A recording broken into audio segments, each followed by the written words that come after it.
নমস্কার বন্ধুরা, আমার চ্যানেলে সবাইকে স্বাগত। আশা করি কালকের বিশেষ দিনটি সবাই খুব ভালো করে পালন করেছেন। আমরাও এখানে খুব ভালোভাবে পালন করেছি।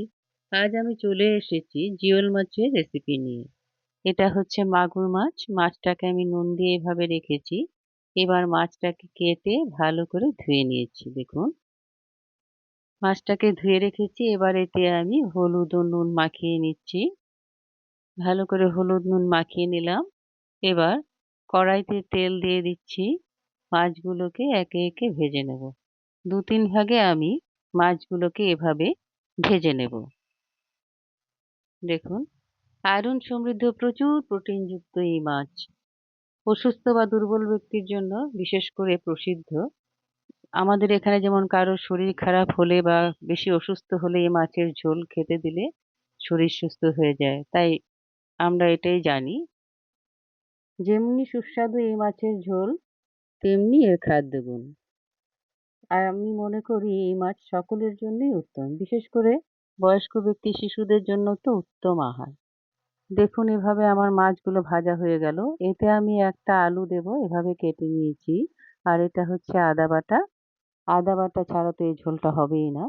কড়াইতে তেল দিয়ে সাদা জিরে আর তেজপাতা আমি ফোড়ন দিয়ে দিলাম। আলুটাকেও দিয়ে স্বাদ মতো নুন দিয়ে দিলাম।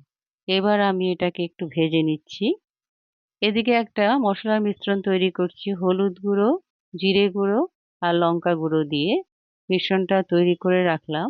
আলুটা ভাজা হয়ে গেলে আমি মশলার মিশ্রণটা এতে দিয়ে দেব। দেখুন, আমার আলু ভাজা হয়ে গেছে। মিশ্রণটা দিয়ে দিলাম। আবার এদিকে আমি একটু টক দইটাকে এভাবে ফেটিয়ে নিয়েছি।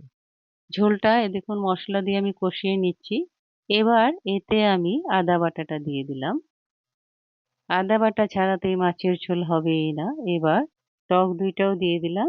দিয়ে একটু কষিয়ে নিচ্ছি। বেশি সময় নেব না। অল্প সময় কষিয়ে তারপরে এতে আমি আমার পরিমাপ অনুযায়ী ঝোলটা দিয়ে দেব। এখানে আমি ঝোলটা একটু বেশি দেব। ঝোলটা ভালো করে ফুটতে হবে মাছের সাথে। কাঁচা লঙ্কাও দিয়ে দিলাম ৪-৫ টা। দেখুন, ঝোলটা ফুটতে শুরু করেছে। এবার আমি ভেজে রাখা মাছগুলো একে একে দিয়ে দিচ্ছি। এভাবে আমি দিয়ে দিলাম। কালকের সেই বিশেষ দিনটি আশা করি সবার ভালোই কেটেছে। আমাদের এই পৌষ পার্বণ পুলি পিঠের দিনও শেষ হলো। ভালোই কেটেছে নিশ্চয়ই আপনাদেরও। দেখুন, ঝোলে সমস্ত মাছগুলো দিয়ে দিলাম। ঝোলটা ফুটতে শুরু করেছে। একটু সময় পরেই এটা হয়ে যাবে। এতে আমি এবার গরম মসলার গুঁড়ো দিয়ে দিচ্ছি। আর দিয়ে দিচ্ছি সাদা গোলমরিচের গুঁড়ো।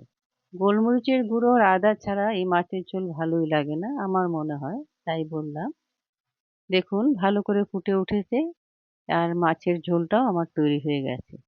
তাই আমি উঠিয়ে নিচ্ছি। সবাই সুস্থ থাকুন, ভালো থাকুন। আবার দেখা হবে পরে একটা নতুন ভিডিও নিয়ে আসবো। এভাবেই আমার সঙ্গে থাকুন।